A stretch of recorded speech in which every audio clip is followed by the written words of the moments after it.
Merci de suivre ces 30 minutes d'information sur RTI1. Madame, Monsieur, bonjour. Voici le sommaire. L'Allemagne réitère son soutien à la Côte d'Ivoire. En effet, le vice-président de la République, Timoko Méliès-Tokone, a reçu en audience hier l'ambassadeur allemand Ingo Herbert. Plusieurs sujets au centre de leurs échanges, notamment la lutte contre le terrorisme, l'emploi jeune et l'autonomisation de la femme. Les femmes de Côte d'Ivoire exhortées à pratiquer la planification familiale et espacer les naissances. C'est un appel de Pierre Demba, le ministre de la Santé, de l'Hygiène publique et de la couverture maladie universelle.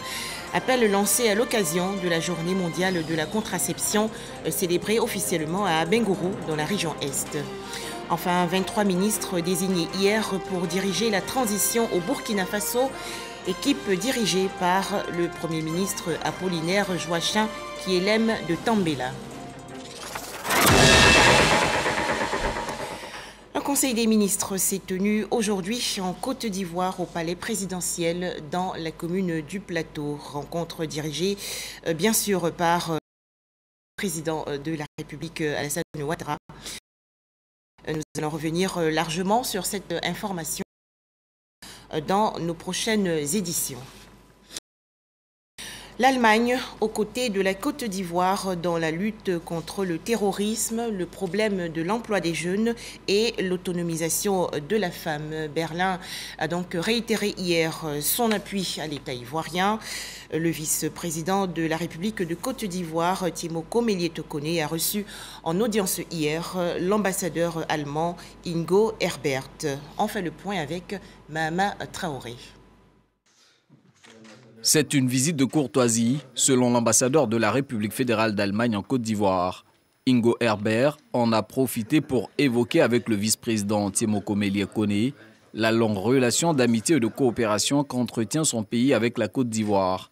1 heure d'échange durant, les deux personnalités ont passé en revue les différents axes de cette coopération. On a parlé de notre engagement pour l'énergie renouvelable. On a parler de notre engagement pour le nord du pays, pour appuyer le gouvernement de la Côte d'Ivoire, de créer d'emplois pour les jeunes, pour les femmes. Au nord, là, on a plusieurs programmes et c'était dans le cadre d'empêcher, comme on dit, un spillover de la menace de terrorisme des pays voisins. On a parlé de plus d'échanges dans le domaine de la technologie, mais aussi on a parlé des relations culturelles. Vous savez, la Côte d'Ivoire, c'est un pays où beaucoup des élèves, beaucoup des étudiants ont choisi la langue allemande et on a depuis plus de 50 ans un institut Goethe ici. Les relations diplomatiques entre l'Allemagne et la Côte d'Ivoire ont été établies en 1961. Depuis sa prise de fonction en août 2020, Ingo Herbert s'attelle à renforcer ses 60 années de coopération. Précisons qu'il occupait précédemment la fonction d'ambassadeur de la République fédérale d'Allemagne au Burkina Faso. À noter également dans l'actualité nationale la 4e session ordinaire du Conseil régional du Sud Comoé. Cette rencontre dirigée par le président du Conseil régional, le docteur Eugène Aka-Awele, s'est déroulée récemment à Aboissau, dans le sud-est du pays. À l'ordre du jour, le bilan des actions réalisées dans la région et l'adoption du budget primitif 2023. Les précisions de Davis Oyo et Jean Djadji. 4e session ordinaire du Conseil régional du Sud Comoé. Un rendez-vous d'échange trimestriel avec les forces vives de la région.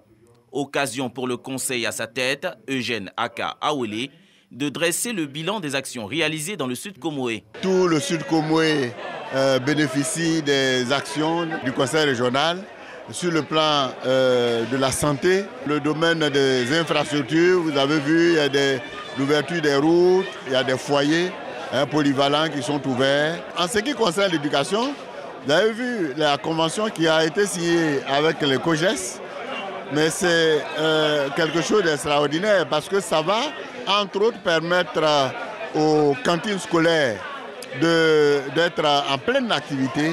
Autre point à l'ordre du jour, examen et adoption du budget primitif de l'exercice 2023.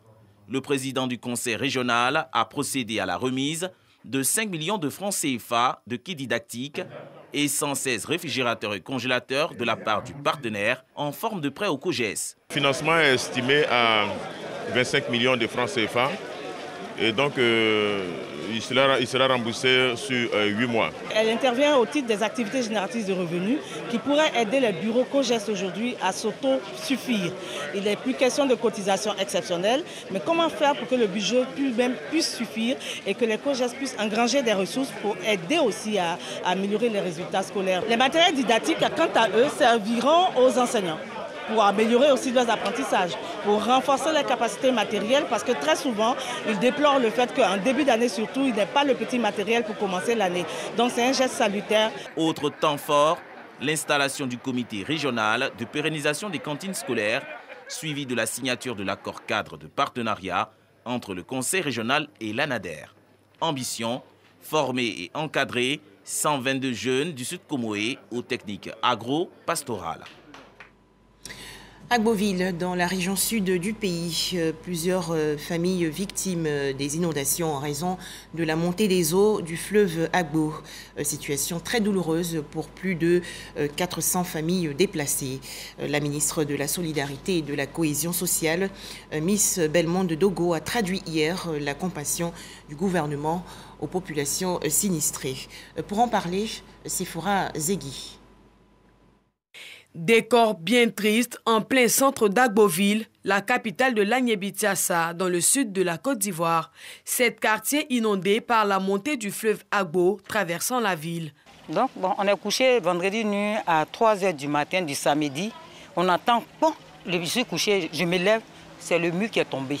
Du haut du pont, l'on peut apercevoir, à proximité du fleuve des habitations, le lit de l'eau côtoyant des ordures de toutes sortes et dans les quartiers, plusieurs canalisations bouchées.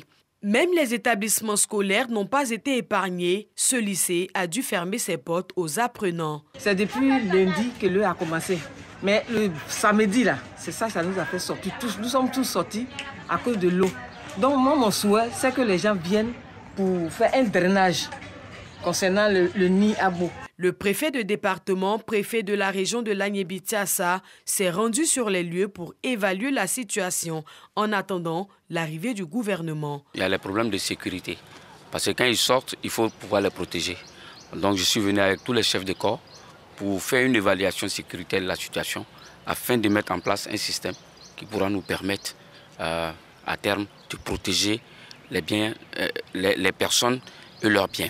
Informé, le président du conseil régional de l'Agné-Bitsiassa et la ministre de la Solidarité s'y sont rendus pour vivre les effets de cette catastrophe naturelle aux côtés des victimes. C'est important de voir toutes ces personnes, ces autorités chez nous. Vraiment, on se rend compte que nous sommes importants. Vraiment, que le gouvernement pense à sa population. En attendant que des solutions soient trouvées, Odile, victime de ces inondations, a dû accueillir des voisins dans son habitation. Voyant les conditions sanitaires inappropriées, Miss Belmonde Dogo et Pierre Demba sensibilisent. Là, il faut que vous sortez tous pour aller. Parce que si un enfant, pendant que vous êtes occupé, va dans l'eau, il y a quelque chose qui arrive. Non, c'est pas. Vous voyez, non?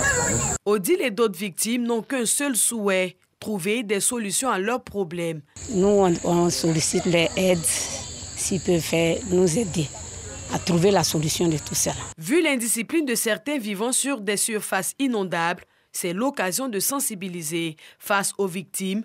Réunis dans la salle de réunion de la sous-préfecture, Pierre Demba est clair, il faut quitter les lieux. Il faut rester vigilant parce qu'il continue de pleuvoir et le niveau d'eau peut encore monter. Donc je voudrais vraiment vous demander, à vous tous, de sensibiliser les familles pour que ces familles acceptent de se mettre à l'abri. Après la sensibilisation, place au réconfort. Miss Belmonde Dogo annonce des dons du gouvernement aux 400 victimes. Le Premier ministre, lorsque nous venions cet après-midi à Agboville, a bien voulu faire des dons à nos parents sinistrés. Nous avons 800 sacs de riz, 500 cartons d'huile, 600 cartons de tomates, 900 cartons de spaghettis, 100 cartons de sucre et 200 matelas. Monsieur le préfet, nous comptons sur vous pour avoir une très bonne distribution. En attendant que le niveau de l'eau baisse, les populations évoquent la nécessité du désensablement du nid du fleuve Agbo, qui s'est largement accru cette année. Mettre fin au coronavirus, nous sommes tous concernés.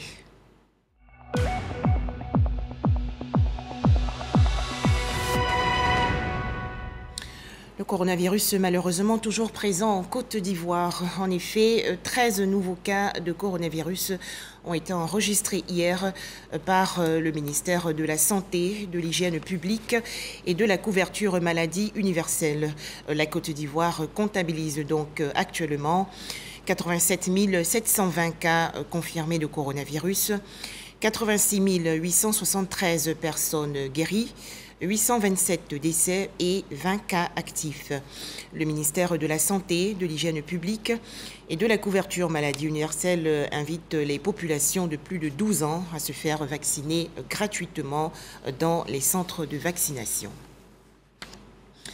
À Bengourou, dans la région est du pays, a abrité récemment la cérémonie officielle de la Journée mondiale de la contraception 2022. L'occasion pour Pierre Demba, le ministre de la Santé, de l'Hygiène publique et de la couverture maladie universelle, d'exhorter les femmes et leurs conjoints à pratiquer la planification familiale en utilisant les contraceptifs. Objectif, espacer les naissances. Le point dans ce reportage de Herman Niamia.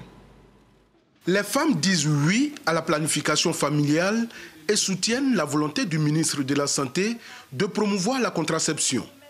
Cette volonté, elles l'ont encore réaffirmée à l'occasion de la célébration de la Journée mondiale de la contraception. Selon elles, la culture des familles nombreuses a aujourd'hui de nombreuses conséquences. J'en veux pour preuve que l'actualité est marquée par le règne des enfants de la rue, des enfants en conflit avec la loi, ainsi que les migrations clandestines qui concernent en deuil chaque jour de nombreuses familles. Malheureusement, ce sont nous, les femmes, qui souffrons le plus. La contraception, c'est l'affaire de tous. Pour sa vulgarisation, le gouvernement ivoirien bénéficie de l'appui des partenaires comme l'UNFPA. Notre engagement en faveur de la contraception s'explique par son impact indéniable sur le développement économique et social des pays. L'accès à la planification familiale pour tous et pour toutes permet de réduire les décès maternels évitables et les conséquences néfastes des morbidités liées à la maternité, aux grossesses non désirées et non planifiées. Le ministre de la Santé a insisté encore sur le fait que la planification familiale et la contraception sont des mesures qui doivent être appliquées dans nos sociétés pour que non seulement les femmes aient la parfaite maîtrise de leur sexualité, mais également de la procréation. Parce que selon lui, quand les enfants sont espacés, les parents ont le temps de les prendre en charge et cela diminue aussi le taux de mortalité maternelle et infantile. Les grossesses rapprochées, a-t-il indiqué, fragilisent les femmes et cela débouche souvent sur des risques. L'État va faire sa part. Déjà, il y a plus de 400 millions chaque année qui sont mis à la disposition pour l'achat des préservatifs et les autres produits contraceptifs. Mais nous allons aller plus loin parce que nous ambitionnons de rendre gratuit la contraception en Côte d'Ivoire et que tous les produits soient disponibles dans tous nos établissements, partout en Côte d'Ivoire. La vision du chef de l'État est de renforcer le système sanitaire du pays pour qu'il soit performant afin qu'il réponde aux besoins des populations. À Bengourou, par exemple, il est prévu la réhabilitation complète du CHR, a rassuré le ministre Pierre Demba avant de procéder à l'inauguration du centre de santé urbain d'Agnikro, un quartier de la commune d'Abengourou. Autre actualité nationale, 2000 femmes rurales des localités de Méagui dans la région sud-ouest et de Touy dans l'extrême sud-ouest du pays ont reçu récemment le statut d'entreprenant. Ces femmes, membres de l'association villageoise d'épargne et de crédit, pourront ainsi formaliser leurs activités génératrices de revenus en entreprise et également bénéficier de l'accompagnement des structures bancaires. Les explications dans ce reportage de Léon Brou de RTI Bouaké. Les AVEC, ce sont les associations villageoises de crédit et d'épargne mises en place par l'ONG CARE International pour accompagner le gouvernement dans son combat pour l'autonomisation de la femme rurale. Vu l'amélioration des conditions de vie de ces femmes, membres des AVEC, CARE International passe à une autre étape, la création d'entreprises à partir des activités génératrices de revenus, en abrégé AGR. Il faut donc le statut d'entrepreneur. Le statut d'entrepreneur, c'est juste un statut simplifié qui permet à toute personne individuelle de créer sa micro-entreprise. Ce statut leur permet d'avoir accès au marché public et privé. À Méagui et Touy, la phase pilote de ce projet concerne 2000 femmes des champs et des marchés. À ces bénéficiaires sont décernées des attestations d'entrepreneurs. J'ai reçu mon diplôme et vraiment ça va me permettre de rentrer dans les banques pour évoluer mon projet. Aujourd'hui, je suis entreprenante. D'ici 2 ans, 3 ans, il faut que je sois entrepreneur. Accroître plus les activités que je mène. L'opportunité est venue aux femmes d'être autonomes. En transformant les AGR en entreprises, CARE International assure au gouvernement de son engagement à poursuivre la lutte contre la pauvreté chez la femme rurale. Ce projet est financé par la coopération allemande. À vous, braves femmes, soyez fiers de votre engagement et restez dignes aux côtés de l'État et de ses partenaires à bâtir des communautés rurales développées. C'est un processus d'accompagnement financier spécial qui, lorsque les personnes et les femmes en particulier ont fait ce processus, leur permet d'accéder à des moyens de financement, à des crédits éventuellement. De Méagui et Touy, la formalisation des AGR en entreprise va s'étendre aux 5000 associations villageoises de crédit et d'épargne du pays. Retour dans le district d'Abidjan où des formatrices et autres femmes entrepreneurs ont reçu il y a quelques jours des certificats de fin de formation. Ces femmes ont en effet suivi gratuitement un programme de formation dédié à la gestion entrepreneuriale et à la création des valeurs. Les précisions de Emmanuel Nyangoran et Jean-Louis Gbangbo. Elles sont 26 femmes qui ont reçu chacune leur certificat de fin de formation sur l'Empower, un programme de formation de haut niveau dispensé en anglais. Une initiative de l'institution financière dédiée à l'autonomisation des femmes entrepreneurs, FINEL. Ces femmes ont été formées sur le marketing, les finances, le leadership et le management. Dès les heures qui suivent, je vais commencer à mettre en application les cours que nous avons appris. Et on a parlé de partenariat. Je suis bénéficiaire d'un partenariat même. Il y a une condisciple qui m'offre son local. Je dois aller visiter pour qu'on puisse ficeler les choses et puis commencer. J'aimerais dire aux femmes que la formation est capitale et prioritaire dans l'entrepreneuriat. Il faut passer forcément par une formation parce qu'on ne peut pas désirer entreprendre et ne pas se former. Il faut obligatoirement avoir une formation de qualité surtout afin de pouvoir mieux vendre notre pays. Ces programmes leur permettront de perfectionner leurs capacités en matière de gestion d'entreprise. La présidente de l'institution a pour sa part exhorté les femmes à croire en elles pour apporter leur pierre au développement du continent. Le message que je lancerai aux femmes, c'est d'oser et de continuer à se développer. Notre objectif commun est de pouvoir contribuer, je ne dirais pas de manière égale, mais d'apporter notre contribution au développement économique de la Côte d'Ivoire et de notre continent. Rappelons que ce programme s'inscrit dans le cadre de la promotion du leadership féminin et de l'autonomisation de la femme. Pour cette session, la microfinance a contribué à la formation de 50 formatrices. Elle ambitionne pour les prochaines séances former plus de 500 femmes entrepreneurs en Côte d'Ivoire. La 5e édition des Journées nationales des chefs d'entreprise va se dérouler du 10 au 13 novembre prochain à Bouaké, dans la région centre du pays. Objectif, valoriser les potentialités économiques, culturelles et touristiques des collectivités de la région du Béquet dans le centre et celle du Hambol dans le centre-nord du pays. Plus de détails avec Kwadio Kwame de RTI Bouaké. Prévu se tenir du 10 au 13 novembre 2022, les Journées nationales des chefs d'entreprise placé sous le thème « La vallée du Bandama vers une économie régionale et internationale, rôle du secteur privé et de la diaspora » ont été lancés à la salle de conférence de la Chambre de commerce et d'industrie de Côte d'Ivoire d'Ogbek.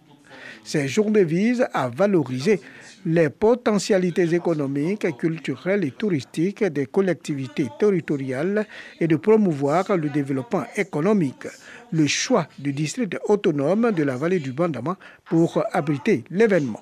Nous voulons un secteur privé un peu plus conquérant, un secteur privé qui veut accompagner le développement de son pays. Ce secteur privé-là, c'est un appel qui est lancé à tous les champions, à tous les opérateurs économiques.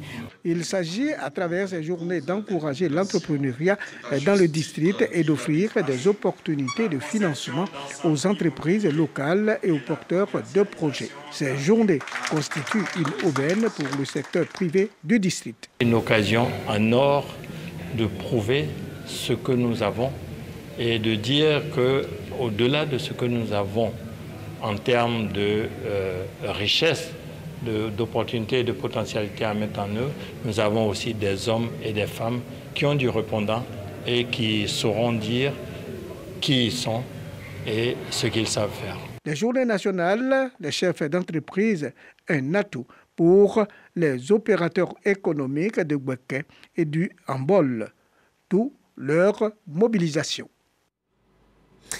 À présent, ce constat réjouissant, les résultats scolaires des enfants des zones rurales sont de plus en plus satisfaisants et cela grâce au projet Électricité pour tous, constat fait récemment par l'Agence française de développement, l'AFD, qui a participé au financement de ce programme à hauteur de 86 millions d'euros. Les explications de Dangui Dangui. Tolakro, village situé à environ une dizaine de kilomètres de la ville de Tia-Salé, au nord d'Abidjan, capitale économique de la Côte d'Ivoire. Le programme Électricité pour tous, PEPT, a changé la vie des populations. Si on venait installer le compteur pour tout le monde, on est content. Avant, on n'avait pas ça. Donc, tout le monde a ça maintenant, donc on est très content pour ça. Ça nous permet de faire nos activités, ce qu'on veut faire. Au moins, si on veut vendre au moins l'eau ou bien les bissabs, on arrive à faire. Cette mini-centrale solaire, à quelques kilomètres de là, est une composante du PEPT. Elle a permis l'électrification de 17 localités, parmi lesquelles Dibikro, village situé juste à côté.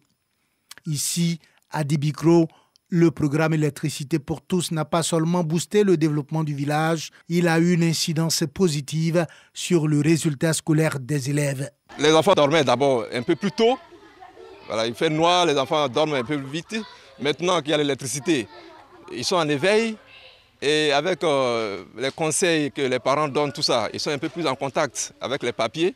Donc nous croyons que c'est l'électricité qui a apporté ce résultat positif. Financé en partie par l'Agence française de développement AFD et l'Union européenne, les bailleurs sont venus en marge de la 3e édition du sommet Finances en commun prendre la mesure de l'impact de leur investissement sur les populations. Et venir ici, maintenant que tous les poteaux sont montés, que l'électricité est dans les ménages, on voit qu'il y a du concret. Parce que souvent dans les sommets, on parle de beaucoup de montants sans voir le concret derrière. Et je trouve que c'est bien cette initiative qu'on a de faire venir la presse pour voir vraiment que derrière les conventions qui sont signées, il y a des réalisations au profit des populations ivoiriennes. Programme Électricité pour tous, PEPT, ce sont environ 250 000 branchements repartis sur toute l'étendue du territoire national. L'AFD et l'Union européenne participent au financement de ce projet à hauteur de 86 millions d'euros.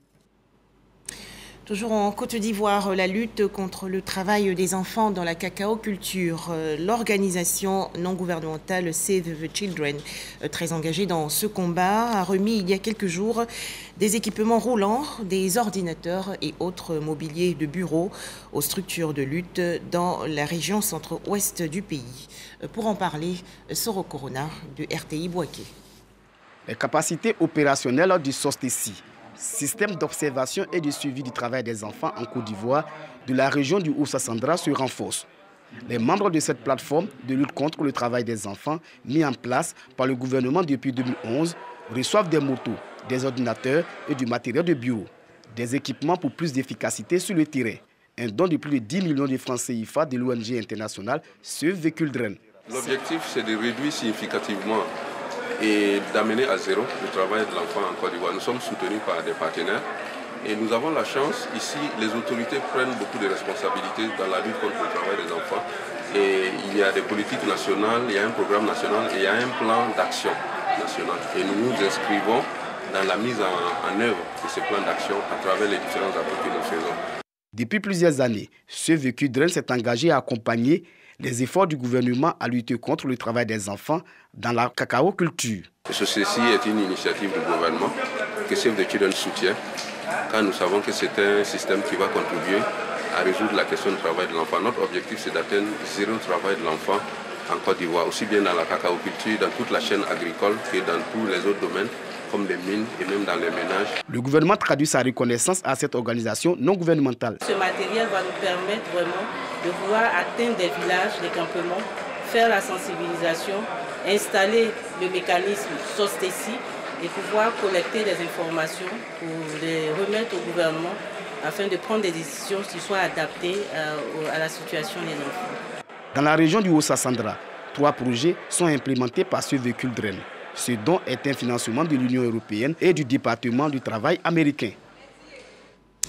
Un mot à présent sur la 3e édition du Cacao Festival International. Les festivités se sont déroulées récemment à San Pedro, dans la région sud-ouest du pays. L'occasion pour les organisateurs de cet événement de célébrer et récompenser les producteurs de cacao. Plus de détails avec Abou Sanogo.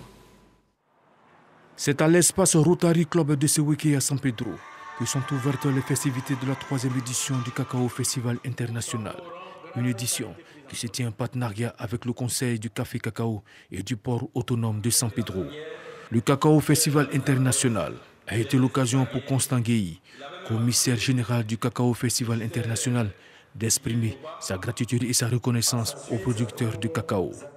Un grand hommage aux hommes et aux femmes que vous êtes là maintenant, d'une filière qui nous rend fiers avec cette place honorable de premier producteur mondial de cacao. Nous voulons vous dire que vous êtes les éléphants de notre économie, les éléphants de l'économie de ce pays, car c'est grâce à vous que la Côte d'Ivoire est solide. Merci à vous. Pour joindre l'acte à la parole, des distinctions ont été remises aux meilleurs producteurs, ainsi que des kits scolaires pour soutenir leurs enfants en cette période de rentrée scolaire. Le Cacao Festival International a également été marqué par une journée sportive, notamment une marche sur un circuit de 4 km et un tournoi de Maracana doté du trophée Claude Danho-Paulin. Ce tournoi a vu la victoire de l'équipe de la Société agricole de Café Cacao. Au volet culturel, un concours Miss Cacao Festi qui a consacré et encouragé le thé naturel et surtout des tests de motivation des producteurs à aller toujours de l'avant en mi-fin à cette 3e édition du Cacao Festival International. Un festival qui célèbre les producteurs de cacao qui font de la Côte d'Ivoire le premier producteur mondial avec plus de 2 millions de tonnes de fèves par an. Le Cacao Festival International était parrainé par les ministres Sendou Fofana du Tourisme et Claude Paulin Danho des Sports. En image, l'actualité hors de chez nous. Un gouvernement de 23 ministres, dont 3 militaires, a été nommé hier soir par le président de la transition, le capitaine Ibrahim Traoré, pour diriger le Burkina Faso, et cela jusqu'à juillet 2024. Cette équipe est dirigée par le Premier ministre Apollinaire Joachim Kielem de Tambela. Enfin, un facilitateur pour résoudre la crise tchadienne. Le président de la République démocratique du Congo, Félix Tshisekedi, a été désigné hier facilitateur. Décision prise par la communauté des États d'Afrique centrale. La CEAC s'est réunie hier en sommet extraordinaire à Kinshasa, la capitale de la République démocratique du Congo. Voilà, merci de nous avoir suivis. Merci d'être toujours RTI1. Je vous retrouve demain, jeudi, pour un autre journal.